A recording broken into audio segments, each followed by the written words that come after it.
अभी डॉक्टर साहब ने जब से प्रतिमा ली है काफ़ी विशुद्धि बढ़ गई है इनकी। उनकी भावना है कि सब लोग प्रतिमा ले लें, लेकिन कुछ कर गुजरने के लिए चार बातों को आप लोग लिख ले हुए, यदि ध्यान रखेंगे तो आप भी आगे बढ़ सकते हैं। सबसे पहले मस्तिष्क ठंडा हो। बिना मस्तिष्क के ठंडा हुए दुनिया का कोई काम नहीं होता है, क्योंकि मशीन हो या मगज जब ज़्यादा गर्म हो जाते हैं तो दोनों बंद हो जाते हैं। मशीन हो या मगज, मगध नहीं माथा, जब ज़्यादा गर्म हो जाते हैं तो दोनों बंद हो जाते हैं, अर्थात अपना काम करना बंद कर देते हैं। तो लोग अच्छे कार्य में आगे क्यों नहीं बढ़ते? क्योंकि उनका माथा इतना गर्म है, इतना चंचल है, इतना अपवित्र है, इतना कलुषित है, इतना कठोर है कि वे अच्छे कार्यों के बारे में सोच भी नहीं पाते। तो उनको अपने मस्तिष्क को ठंडा करने के लिए, पवित्र करने के लिए, विशुद्ध करने के लिए और पापाचार से बचने के लिए ज्ञान की आराधना करनी चाहिए। यदि वे स्वाध्याय करते हैं, क्लास प्रवचन सुनते हैं, तो नियम से उनका मन पवित्र होता है, ठंडा होता है, विशुद्ध होता है, एकाग्र होता है और वो अच्छे कार्य में तत्पर होता है। दूसरा है रक्त गर्म होना चाहिए। क्या गर्म होना चाहिए? रक्त गर्म होना चाहिए, अर्थात अंदर में कुछ करने का जुनून होना चाहिए, उत्साह होना चाहिए, लगन होनी चाहिए। लोगों को संसार के कामों के करने में तो बहुत उत्साह रहता है, उत्सुकता रहती है और लगन होती है, पर अच्छे कार्यों के करने में वे हताश उदास निराश होते हैं और साथ ही वो लक्ष्य भी नहीं बनाते हैं, इसलिए कुछ नहीं कर पाते हैं। 50 साल निकल जाते हैं पर वे जहाँ के तहाँ बने रहते हैं। तो दूसरा सूत्र आपको दिया गया कि रक्त गर्म हो, अर्थात उत्साह होना चाहिए। तीसरा है हृदय कोमल हो।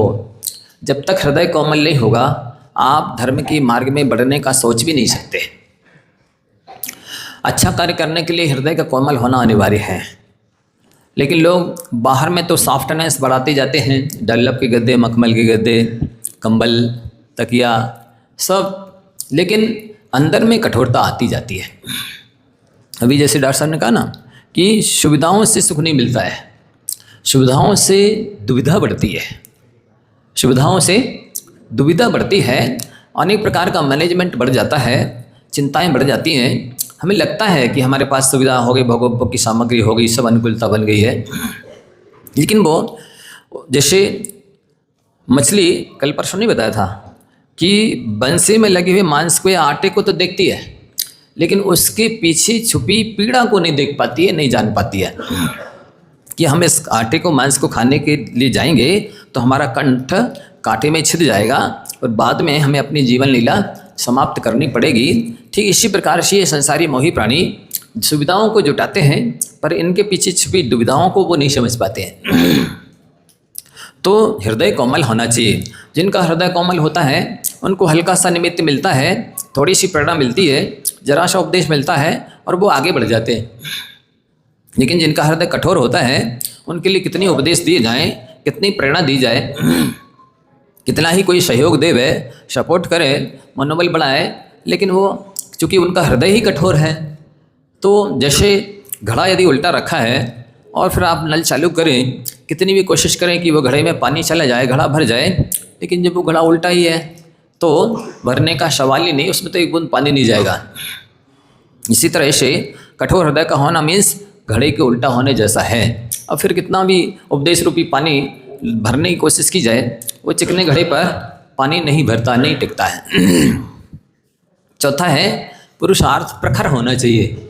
हम लोग जितनी शक्ति, जितनी बुद्धि, जितना समय, जितनी सहयोग साधन सांसारिक कार्यों के करने के लिए जुटाते हैं, मकान दुकान बनाने के लिए, चलाने के लिए, बेटा बेटी की शादी इत्यादि विवाह करने के लिए, बच्चे पैदा करने के लिए जितना पुरुषार्थ करते हैं, यदि बच्चे नहीं हो रहे हों, कहाँ कहाँ कौन कौन से डॉक्टरों को नहीं दिखाते और कौन कौन से रागद्वेषी कामी क्रोधी देवी देवताओं की आराधना उपासना नहीं करते हैं, सब कुछ करते हैं, लेकिन इस तरह से पुरुषार्थ हम आत्मकल्याण के विषय में नहीं करते हैं, तो प्रखर पुरुषार्थ ना होने की वजह से हम यथास्थान बने रहते हैं।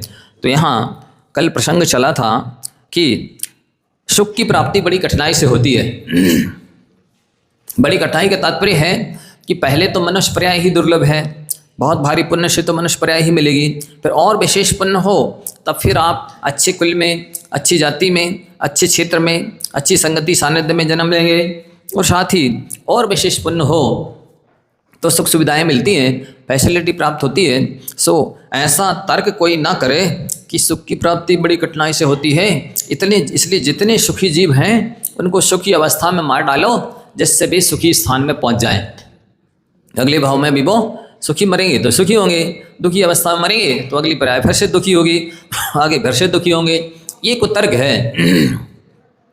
वस्तुतः जो भविष्य का निर्माण है वो वर्तमान में जितना ज़्यादा सुख सुविधा भोग लेंगे या सुखी अवस्था में मरेंगे तो भविष्य सुखी होगा या सुख सुविधाएं मिलेंगी, ऐसा नियम नहीं है। आप यदि धर्म के साथ प्राणों का विसर्जन करते हैं, इस पर्याय को छोड़ते हैं, पुण्य को लेकर के जाते हैं, तो ही अगली जो पर्याय अच्छी मिलती है, भविष्य उज्ज्वल होता है, सुख शांति की प्राप्ति होती है, ये आचार्यों ने कहा है। तो 86 नंबर गाथा अपन ने पढ़ ली है ना, है पढ़ ली। अब 87 नंबर गाथा देखेंगे।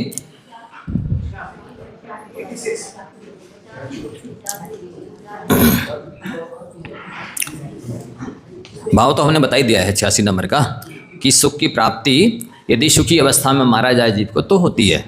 इसलिए इस तर्क रूपी तलवार को लेकर के सुखी जीवों को मारने के लिए नहीं उठानी चाहिए, नहीं मारना चाहिए उन्हें, ये कहा गया। 87 नंबर गाथा देखें। उपलब्धि सुगति साधन समाधि सारस्य भूयसोऽभ्यासात् स्वगृह शिष्येण शुरो न कर्तनीयं स्वधर्ममभिलषता।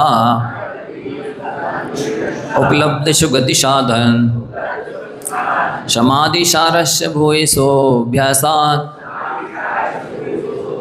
स्वगृह शिष्येण शिरो न कर्तनीयं सुधर्ममभिलषता।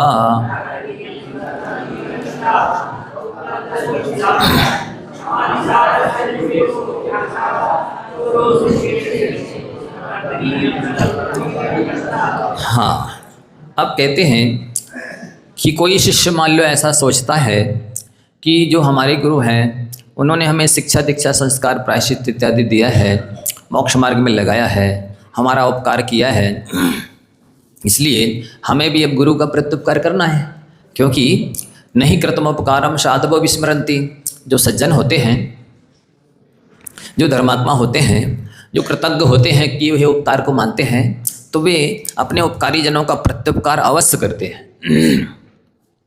यदि सामर्थ्य है, सक्षम है, तो वो नियम से अपने गुरुजनों का प्रत्युपकार करते हैं और जितना उन्होंने उपकार किया है उससे भी ज़्यादा उपकार करने की कोशिश करते हैं। वैसे ये भी कहा गया है कि जिसका उपकार किया गया है वो कितने ही उपकार कर दे, गुरु से दोगुना चौगुना 10 गुना भी क्यों ना कर दे, लेकिन इसके बाद भी वो गुरु का उपकार नहीं चुका सकता है। एकमप्यक्षरम यस्तु गुरु शिष्यम प्रबोधे पृथिव्याम नास्ति तद्द्रव्यम यद् धृत्वा हिदणी भवेद। एक अक्षर का ज्ञान देने वाले गुरु का भी इतना उपकार होता है कि पृथ्वी पर ऐसी कोई चीज़ नहीं है जिसे देकर के गुरु के उपकार को चुकाया जा सके। दूसरा एक और श्लोक है, एक अक्षर प्रदातारम यो गुरु नाभिमन्यते स्वान योनिम शतम लब्ध्वा चांडालेषु अभिजायते। एक अक्षर का ज्ञान देने वाले को भी जो गुरु नहीं मानता है वो 100 योनि कुत्ते की प्राप्त करता है और बाद में चांडालों में जन्म लेता है, मर करके नरकादि में जाता है, उसकी संसार परंपरा बढ़ जाती है। इसलिए शिष्य कितना भी प्रत्युपकार क्यों ना करे, गुरु के उपकार को नहीं चुका सकता है। फिर भी मान लो कोई शिष्य ऐसा सोचे कि हमारे गुरु महाराज अभी सामायिक में बैठे हैं, यदि इनको इस समय मार दिया जाएगा ना तो ये आत्मा परमात्मा का ध्यान कर रहे हैं तो इनको परलोक सुधर जाएगा, तो हमारा उपकार चुक जाएगा।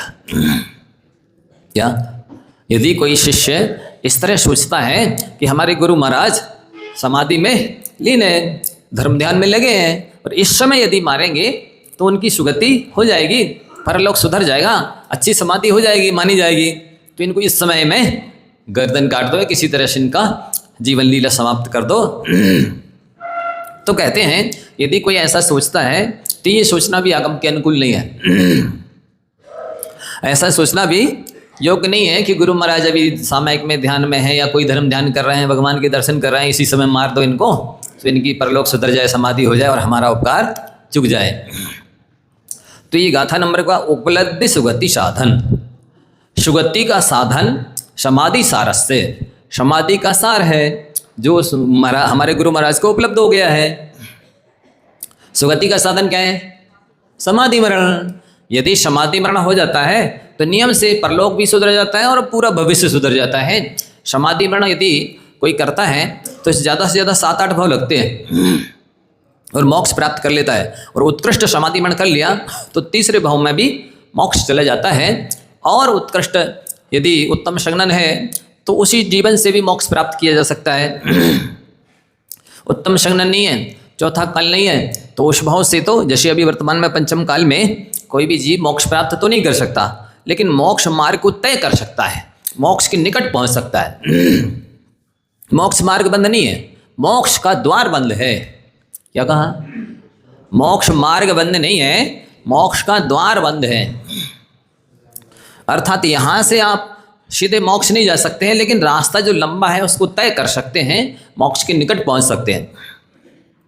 तो ज़्यादा से ज़्यादा 7-8 भाव में मोक्ष प्राप्त कर लेता है समाधि मरण करने वाला, और कम से कम 2-3 भाव में भी मोक्ष प्राप्त कर लेता है। तो शिष्य ये सोचे कि हमारे गुरु महाराज सभी दर्शन कर रहे हैं भगवान के, या कोई धर्म ध्यान कर रहे हैं, सामयिक कर रहे हैं, ध्यान में लीन है, तो इस तरह अच्छा हो जाएगा इनका मरण। तो ऐसा विचार करके सुगति साधन समाधि सारस्य, सुगति के साधन समाधि के सार को प्राप्त हो जाने पर भी, उपलब्धि हो जाने पर भी, क्योंकि ये कैसे प्राप्त होता है? भूयसो अभ्यासात। क्या लिख रहे? बहुत अभ्यास करने के बाद सुगति का साधन समाधि मरण होता है। जिस किसी का समाधि मरण नहीं होता है, जो लोग रावण जैसा जीवन जीते हैं, भी राम जैसी मौत कैसे पाएंगे? क्योंकि जैसा खाओगे वैसी तो डकार आएगी, जैसा जीवन भर सोचोगे अंत समय में वैसे ही तो विचार होंगे। बस अंतिम क्षण को सुधारने के लिए जीवन का प्रत्येक क्षण सुधारना चाहिए। ये एक वाक्य ऋषि मुनियों की ब्रह्म वाक्य हैं, लिखते जाना चाहिए। आपको सुनाते हैं, आप तो प्रवचन समझ रहे हैं, ये प्रवचन तो अमृत में वचनों का समूह है। हर वाक्य को आपको बिल्कुल कापी खोल के और पेन कापी पर रख करके सुनना चाहिए कि इधर सुनते जाओ उधर लिखते जाओ। ऐसी हैबिट होनी चाहिए। बार बार पढ़ोगे, सुनोगे, समझोगे, तब कहीं जीवन में उतरेंगे। एक बार सुनने में तो कैसा लगता है जैसे बहुत तेज़ गर्मी हो मई जून की, और कूलर की हवा आपके शरीर में लग जाए, और एक बार लग के कूलर बंद हो जाए, तो जो लगी थी ठंडी हवा बहुत अच्छा लगा। क्या तत्काल में गर्म शरीर में कूलर की हवा लगी तो ठंडी तो लगी, आनंद आया, लेकिन फिर कूलर तो बंद हो गया और गर्मी तो भी चालू है, और वो हवा तो एक बार लग के समाप्त हो गई। इसी तरह से आपके कान में ये जो शब्द वर्णा पहुँच रही हैं, ये मई जून की गर्मी में उस कूलर की ठंडी हवा लगने के समान है। लगा और शब्द वर्णाएँ आई, सुन करके दृश्य आपने निकाल दिया। बस अब ना याद रहना है, अभी जब दूसरा वाक्य बोलेंगे तो आप वो सुनेंगे, समझेंगे, पहले क्या बोला था वो तो भूल ही जाएंगे। नहीं ऐसा है ना? नहीं, आप लोग हो सकता अकलंक की तरह हों, एक बार पढ़ें सुने और याद हो जाए, हैं?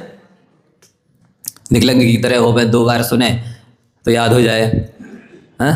नहीं, अकलंक निकला नहीं है, अकलंक नहीं है, कलंक हैं हम लोग। क्या है? कलंक हैं हम लोग। तो अपने को बार बार पढ़ना सुनना चाहिए। ऐसे वाक्य जो हैं अनुभूत वाक्य हैं। एक एक वाक्य को क्या कहा जा रहा है? बोलो, क्या बोला था? है? कौन सुनाई दिया? जीवन का के अंतिम क्षण को सुधारने के लिए जीवन के प्रत्येक क्षण को सुधारना चाहिए। कैसे सुधारें? मैकेनिक की तरह बैठ जा, छनी हथौड़ा लेके सुधारने के लिए है? सुधारने का तात्पर्य प्रत्येक क्षण धर्म ध्यान करो। ऐसा नहीं सवेरे अभिषेक कर गए और बस पहुँच गए, वही घोड़ा वही मैदान में है। और फिर चलने दो। तो सब जो चलते था रूटीन वही गोरख धंधे, वही सकनी मामा के काम, नारद जी के काम हैं। सो चलने दो, अब तो हम करें सवेरे पूजा अभिषेक। क्यों? आप खूब रात में खाओ, रात भर 12-1-2 बजे तक मोबाइल देखो, फिल्म देखो, सुबह तो अभिषेक करे आते, हो जाए कल्याण। हाँ, पहले जो है ना बच्चों को संस्कार दिए जाते थे, अब बड़ों को संस्कार देने की ज़रूरत है। पालक सुधर जाए तो बालक सुधर जाए, लेकिन पालक हो रहा है पालक की भाजी। अब बालक कैसे सुधरे हैं? नहीं समझे? पालकों को सुधारना कठिन हो गया है। वे आदतों से इतने लाचार हो गए हैं कि वे ही नहीं सुधरना चाहते हैं, शक्ल नहीं दिखाते हैं।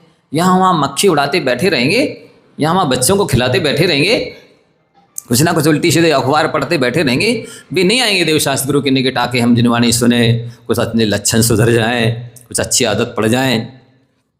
तो हमारे पीछे आने वाले जो छोटे भाई हैं, बेटे इत्यादि हैं, नाती पोते, वे भी सीखें, सुधरे, समझें, नहीं सोचते हैं। क्या कर सकते? तो ये आपको ध्यान रखना है, कब सोना है, कब जागना है, कैसे समय का एक समय का धर्म ध्यान करके सदुपयोग करना है। जीवन के प्रत्येक समय को सुधारेंगे तो ही अंतिम समय सुधरेगा। कई बार कहते हैं अंतिम समय में क्यों बीमारियां आ जाती हैं, क्यों अनेक तरह के उग्र विग्र परिणाम होते हैं? क्योंकि आपने जो नियम संयम लिए, जिस उत्साह से लिए थे उस उत्साह से पाले नहीं। नियम संयमों का जिस उत्साह से नियम संयम लिए थे उस उत्साह से उन नियम संयमों को पाला नहीं। और आप कितनी जागरूक रहे, कितनी सावधानी से उन्हें निर्दोष पाला, ये सब उस समय परीक्षा का रिजल्ट आएगा। किस समय कितनी ईमानदारी से आपने अभिषेक पूजन किया है, कितनी ईमानदारी से दान पूजा किया है, तीर्थ यात्रा की है, स्वाध्याय किया है, व्रत नियम संयम को पाला है, समाधि मरण की भावना बाई है, उस समय रिजल्ट आएगा। ये समाधि मरण के समय कठिनाई क्यों आ रही? क्योंकि हमने ईमानदारी से धर्म नहीं पाला। धर्म तो किया, ढंग से नहीं किया, ढोंग से किया। धर्म को कैसे किया? धर्म को ढोंग से किया, ढंग से नहीं किया धर्म को, इसलिए मरण के समय में कठिनाई आ रही है। ये समाधि के समय में अनेक तरह के, कई लोग तो तोते की तरह पढ़ते तो हैं। क्या पढ़ते हैं? जागे नहीं कषाय नहीं वेदना सतावे, तुम से ही लो लगी हो दुर्ध्यान को हटाओ। बताइए ये पढ़ना कहाँ तक सच्चा है? ईमानदारी का पढ़ना है कि जीवन भर कसाई कर रहे जानबूझ करके? मेरे देखने सुनने में तो ऐसा अलग कर दो, कोई बात नहीं, अलग कर दो।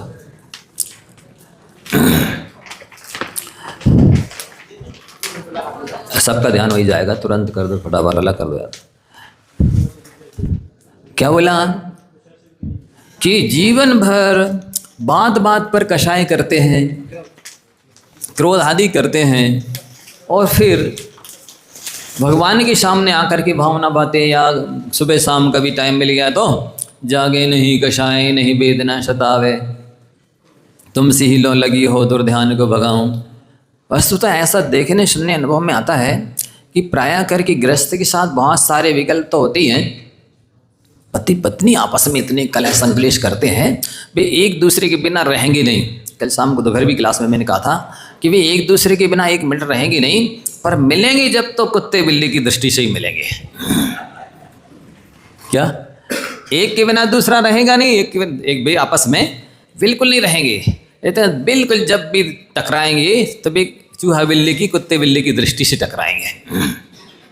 इतने कलह क्लेश करते हैं, जबरदस्ती एक दूसरे पे अपनी मान्यताएं थोपेंगे, आदतें व्यसन असंयम थोपेंगे, तुम भी ऐसा करो, तुम भी ऐसा करो। ना तो यहाँ से कमजोरी रहती है ना यहाँ से। क्या ताली तो दो ही हाथ से बजती है, एक हाथ से ताली बजती है, बोलो ये बरसी वाला जी चटकोरी एक हाथ से। मतलब ऐसा होना चाहिए कि यदि एक पक्ष के पास में कोई व्यसन है, खोटी आदत है, असंयम है, तो पहले तो उसके अनुसार कुछ दिन चलना चाहिए, और कुछ दिन चल करके फिर आप उस व्यसन असंयम के प्रति अपनी कमजोरी या बीमारी बताना चाहिए कि इसका सेवन करने से हमको ये बीमारी उत्पन्न हो जाती है। मान लो रात में खाने से हमारे पेट में दर्द हो जाता है कि सिर में दर्द हो जाता है, आप बोल करके और फिर उसकी उस रात्रि भोजन से होने वाली हानियाँ बताइए, रात्रि भोजन नहीं करने से होने वाले लाभ बताइए, गुण बताइए, और इस तरह से प्रेम से एक दूसरे से कहें तो बात मान भी जाए। पर वो जिद करके, गुस्सा करके, आंसू बहा के या इस तरह से टेक्निक अपनाते हैं जिससे कि वो बात गले उतरती नहीं। तो आपस में ही इतने कलह क्लेश करते, बात बात पर क्रोध करेंगे, मान प्रेस्टीज पॉइंट बना लेंगे, बात बात में मायाचारी पूर्ण व्यवहार करेंगे और इतनी अपनी अभिलाषाएं आकांक्षाएं पूरी करवाना चाहेंगे कि सामने वाले के दांतों में पसीना आ जाएगा। दांतों में पसीना आता है? अरे आता तो है, हमने सुना है। ये कहावत कहाँ से आई? दांतों पसीना आ गया। मतलब कहने का ये है कि सामने वाला पस्त पड़ जाएगा, परेशान हो जाएगा, ऐसी इतनी मनोकामनाएं अभिलाषाएं अपनी पूरी करवाना चाहेंगे और हर कार्य में अपने बिल्कुल जैसे दाएं का बैल होता ना, उसको अरई लगा लगा अपने हिसाब से घुमाते रहते हैं। इस टाइप से या तो इस पक्ष से ऐसी अरई लगाई जाएगा कि बात बात में उनको अपने अनुसार चलाएंगे, या इस पक्ष से ऐसी अरई लगाई जाएगी कि बात बात में हमारे हिसाब से चलो। तो ये अविवेक माना जाता है, पशुता मानी जाती है, भला करने के लिए। लेकिन भला अपने हिसाब से नहीं होना चाहिए, शास्त्र के हिसाब से होना चाहिए। थोड़ा विवेक भी तो लगाओ, भला किसमें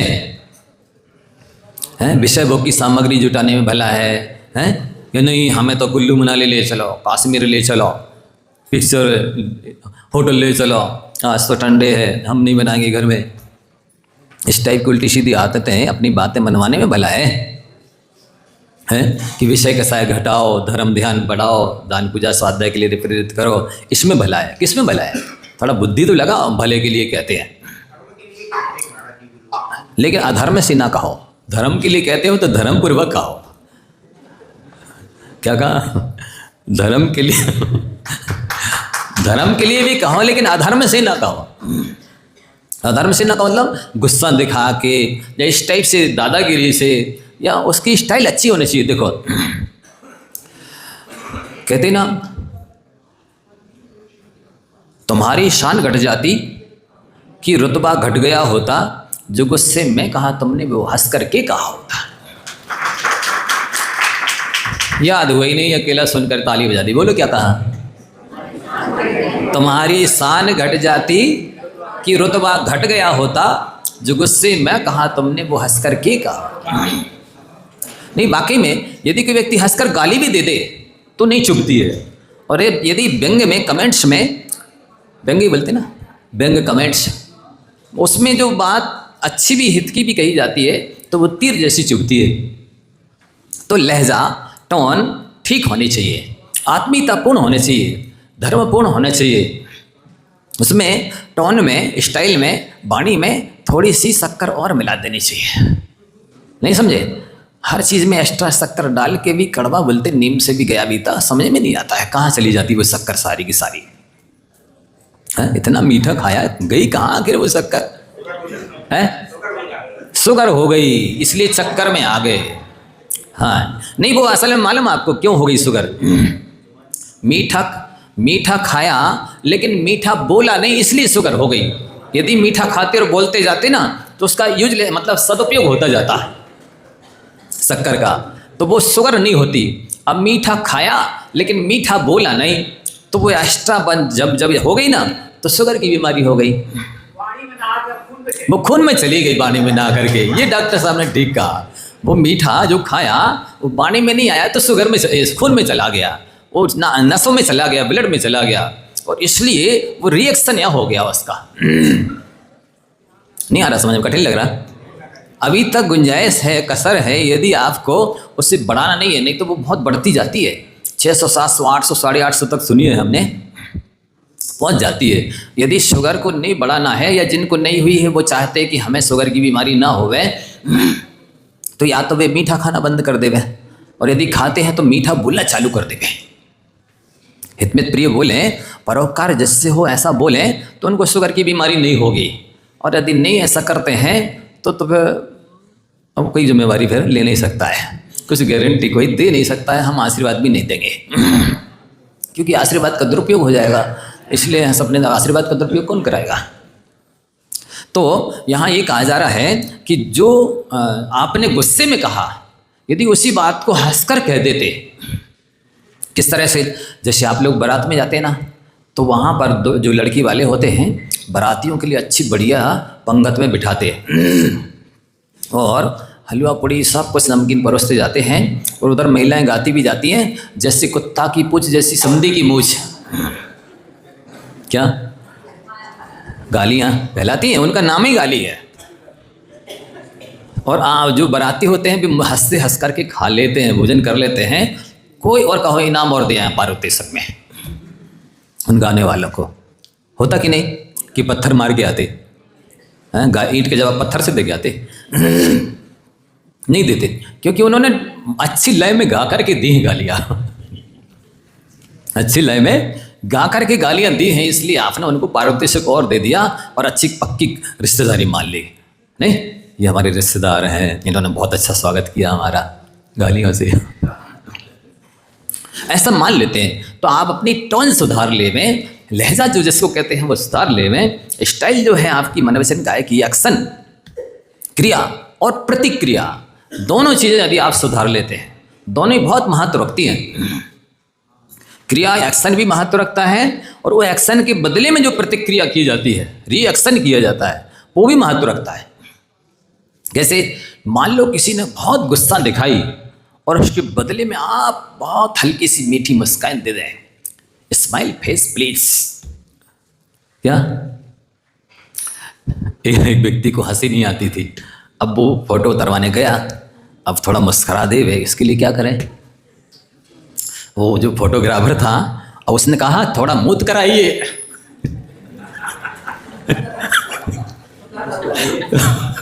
उसने ये नहीं बोला कि थोड़ा मुस्कुराइए, उसके सामने बोले थोड़ा मूत कर आइए। तो जिसको कभी हंसी नहीं आती थी उसको भी हंसी आ गई। तो मतलब ये है, जैसे मान लो पत्नी को गुस्सा आ गया, अब पति को क्या करना चाहिए, उसको भी गुस्सा करना चाहिए। उसने कहा गुस्से में कि हम मायके जा रहे हैं, तो ऐसा बोल दो ठीक है आप मायके हो आओ, मैं ससुराल हो आता हूँ, पप्पू नलिहाल हो आएगा। क्यों वकील साहब हैं? आप मायके हो आओ, मैं ससुराल हो आता हूँ और पप्पू नलिहाल हो आएगा। तो क्या होगा इससे, वातावरण गुस्सा का जो था हंसी में बदल जाएगा। ये कहलाता रिएक्शन। ये क्या कहलाता, ये प्रतिक्रिया कहलाती है। उस गुस्सा को कैसे भाष्य में बदलना है, कैसे मनोरंजन में बदलना है, सामने वाली गुस्सा को कैसे डाउन करना है, ये रिएक्शन भी बहुत महत्व रखता है। किसी ने जरा सी गुस्सा की, अपने उससे ज़्यादा आंखें तरेर दी, क्या और ज़्यादा दिखा दी, तब क्या होगा, आग जल रही थी उसमें आपने और घी डाल दिया, बुझ जाएगी, भभक जाएगी। तो क्या करते आप लोग, आगे के बुझाने के लिए पानी डाल देते हो नहीं कि कपूर घी डाल देते, क्या डाल देते। यहाँ के लोग बहुत अच्छे हैं, ये तो बिल्कुल पानी डालते हो, पेट्रोल डालते नहीं, अब तो अन्य तरह के लोगों की बात होगी। तो यहाँ प्रसंग ये चल रहा है, पूज्य गुरु महाराज को सुगति का साधन भूत जो समाधि मरण है। सुगति का साधन क्या है, अगली सुगति पाने का साधन क्या है। महाराज हमें ऐसा आशीर्वाद दे दो, अच्छी गति मिल जाए, मिल जाएगी आशीर्वाद से गति, बोलो मिल जाएगी, नहीं मिलेगी। ऐसी ताकत तो भगवान के पास भी नहीं है कि आप खोटे भाव करो और भगवान अच्छी गति दे देवे हैं। आप खोटे भाव करें और भगवान अच्छी गति दे दें, ऐसी ताकत तो भगवान के पास भी नहीं है।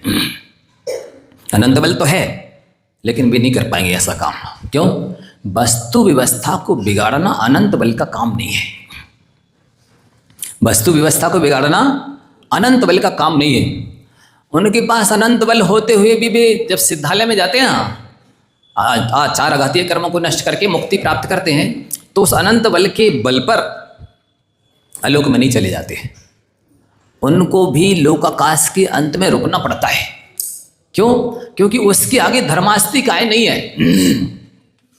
जिसके बल पर ये जीव सिद्धालय में जाता है वो धर्मास्तिक आय है, और वो लोकाकाश में ही है, आलोक में नहीं है।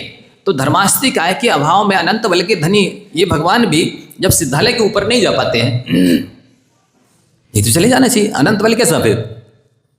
आपके पास अनंत बल है ना, तो आप चले जाइए, लोक में भी चले जाइए। नहीं, ये वस्तु व्यवस्था को बिगाड़ना अनंत बल का काम नहीं है, और ना ही अनंत ज्ञान का काम है कि ऐसी कोई टेक्निक सोच ले या निकाल देवे कि जिसके बल पर वो धर्मास्तिका के अभाव में भी अलोक में चले जाए, जिसके बल पर वो अभव्य को भी भव्य बना देवे, जिसके बल पर किसी ने नरक आयु को बंद कर लिया है तो उसको खत्म ही कर देवे। नहीं, वो सम्यक दर्शन प्राप्त कर लेगा और छायिक सम्यक दर्शन कर लेगा तो पहले नरक के नीचे नहीं जाएगा। वो अपने भावों से ऐसा तो कर सकता है। सम्यक दर्शन प्राप्त कर लिया है तो वो घटा सकता है आयु को नीचे के नरक। जैसे राजा शरण्यक ने सप्तम नरक की आयु बांध ली थी, फिर छायिक सम्यक दर्शन प्राप्त करके वो पहले नरक में गए और इतनी घटा ली उन्होंने उसको आयु को कि मात्र पहले सिंधु बराबर बांधी थी फिर बिंदु बराबर कर ली। तो ये तो किया जा सकता है स्वयं के भावों से।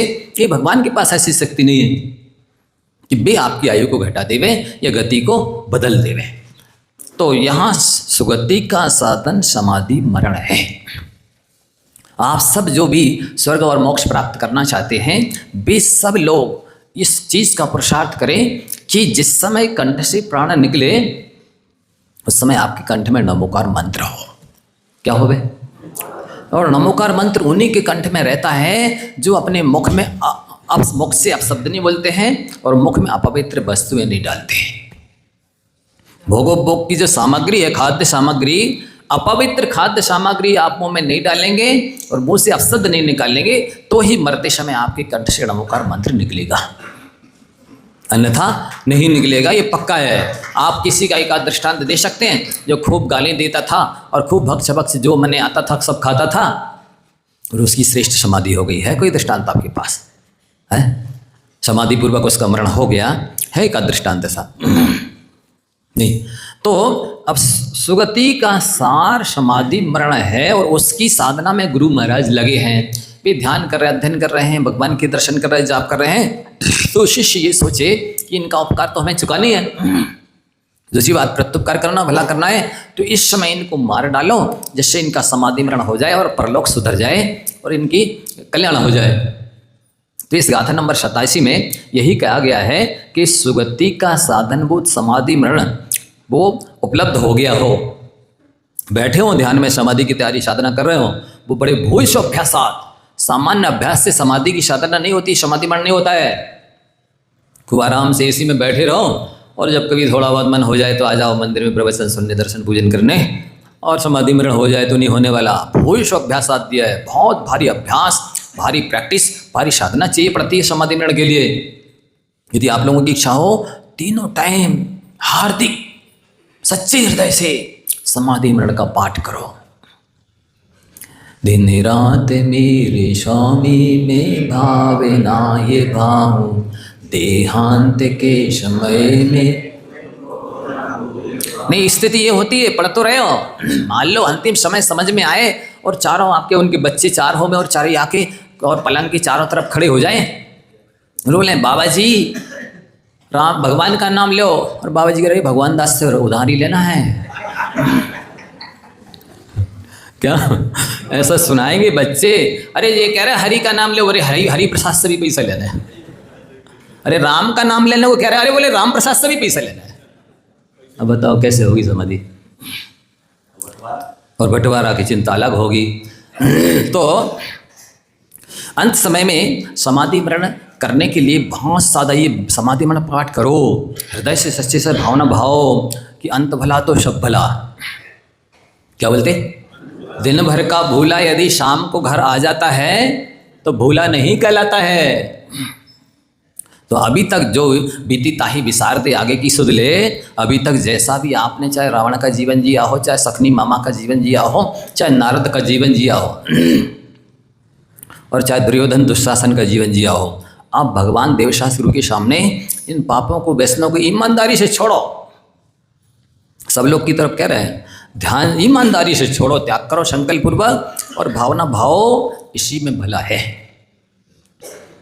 तो सो गुरु हो अपने गुरु का शिष्य सिरो ना करते नियम, सिर नहीं काट डालना चाहिए। सो धर्मम अभिलषता, धर्म की अभिलाषा रखते हुए कि मुझे भी पुण्य मिल जाएगा, इनका समाधिपन करा देंगे तो, और इनकी भी सुगति हो जाएगी, परलोक सुधर जाएगा। इस टाइप के धर्म की अभिलाषा रखते हुए सिर नहीं काटना चाहिए। यदि समाधि मरण कर रहे हैं, समाधि की साधना कर रहे हैं, तो स्वयं परलोक सुधरना ही है। आप तो केवल उनके धर्म ध्यान का साधन बन जाइए। अनुकूल द्रव्य क्षेत्र काल भाव जुटा दीजिए, अच्छा संबोधन कर दीजिए, जैसे उनको कसाय उत्पन्न ना हो पाए, कोई रोग उत्पन्न ना हो पाए, इस तरह की सेवा कर दीजिए, तो अपने आप उनकी समाधि अच्छी हो जाएगी, परलोक सुधर जाएगा और गुरु का आप उपकार भी चुक जाएगा आपका। तो ये साधना करनी चाहिए। सब वो तो कुछ नहीं कर सकते हैं, ना हम समय दे सकते हैं गुरु की सेवा के लिए, ना धर्म ध्यान करा सकते हैं, ना कोई अनुकूलता जुटा सकते हैं। हम तो अचानक आके उनकी गर्दन काट सकते हैं, वैसे इतना कर सकते हैं। इतने में सुधर जाए उनका परलोक और हमारा उपकार चुक जाए, सो हर्रा लगे ना फिटकरी और रंग चोखा हो जाए।